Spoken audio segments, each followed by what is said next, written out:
Greetings all, Shane Bruce with the Restomod Daisy, and today we're going to do the last part of the wood finishing video series.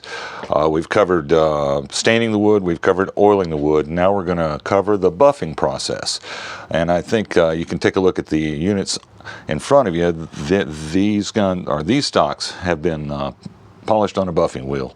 Two different buffing wheels, a firm wheel and a light wheel, and the set there have not. So what I'd like to do is make sure you can see the difference in shine, because the unbuffed forearm has not been polished, so it doesn't have the shine.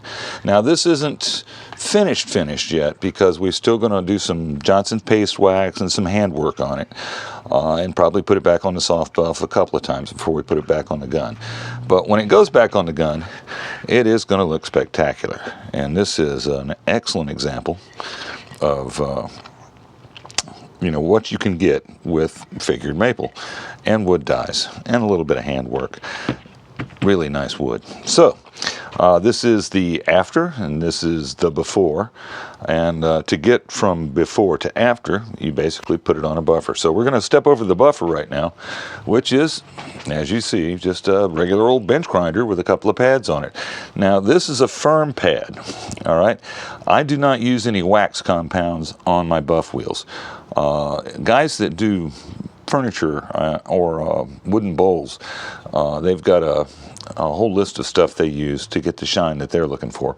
But because we use Danish oil, what we're going to do is with the buffer, we're basically going to heat this surface up a bit, and as I pull it off and show it to you, you'll see some changes that occur. So we hit it with a firm wheel first, just to knock everything down and heat the oil up and get the gloss, and then we'll move over to the fine wheel to take away any of the marks that are left by this buffer. And now it's time to show you how that happens. So crank your buffer up. You want to be very light on this when you're running it. You don't want to press hard into the wood, because we're not looking to remove any material. All we're looking to do is activate the Danish oil. So we'll make a couple of passes, and I'll show you what I'm talking about. As you heat the Danish oil up, it will start to move. You can see there the surface is already becoming shiny. And if you look right there, you'll see some highlights. Maybe the camera can pick that up. Little dots. That's actually oil that's migrating out of the wood in response to the heat. So we'll move along.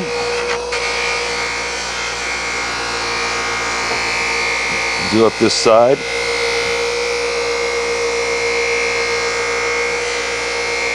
Once again, you don't need to press very hard. That's not the objective here. The objective here is to get the speed of the wheel running on the material, heat up the oil, and let it start shining. There we go. Now, see those little dots that are showing up? Those are little sections of oil. Now watch what happens here. When I take my finger, you notice the shine goes away. Those individual little blisters of oil are being smeared out on the surface. So we're going to keep that up until we get the rough polish done. Then we'll move over to the fine wheel.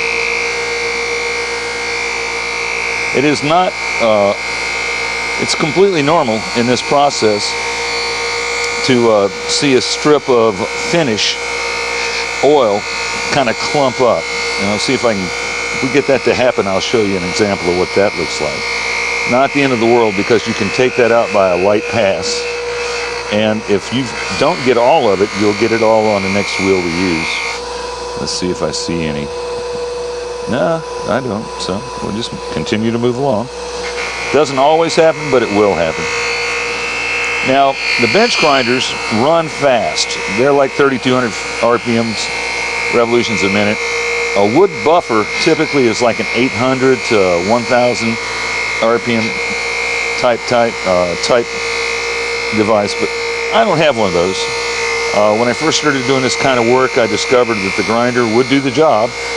You just can't push on it too hard. You've got to be delicate with it.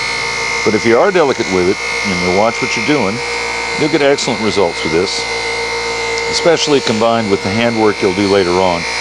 After we get the first buff and second buff done, we'll be putting some Johnson's paste wax on the surface, and that'll help finish out what we do with it, at least the Restomod way.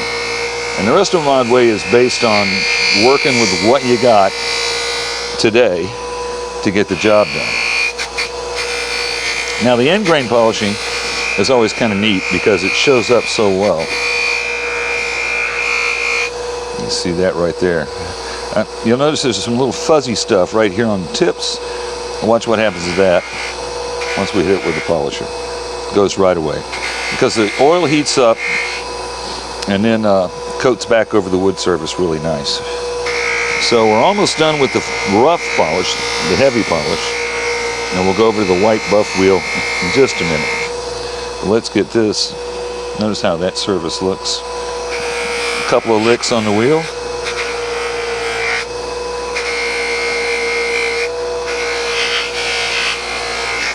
And it looks totally different. I like that. And then you do normally we'll do this bit just on the top, but we don't do any polishing on the inside of the forearm.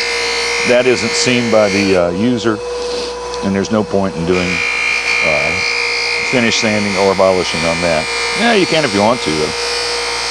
I'm not saying you can't do it, I'm just saying I don't. All right, now, okay, see right there, see that little ripple right there? That is actually some of the finish. So we'll make another pass on the big wheel to break that down, move it along. All right, that's pretty much removed. And now we'll go over to the white wheel, which, as you'll notice, covers a lot more wood because it conforms to the wood, and that'll help continually spread out that finish and give it a nice look overall. So now when we look at it, you'll notice that a lot of the dots that we had seen prior to this have disappeared, and the seams, the few that were there, have been spread out on the surface. So they're going to be doing their job to make this forearm look really good.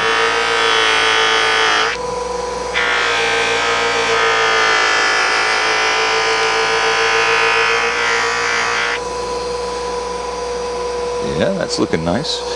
So now we'll do the tip and the butt again.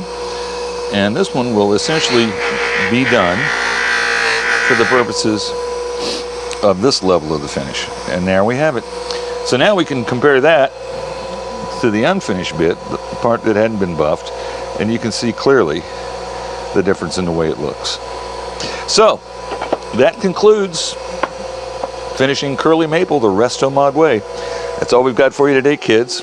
This is Shane Bruce with Restomod Daisy, signing off.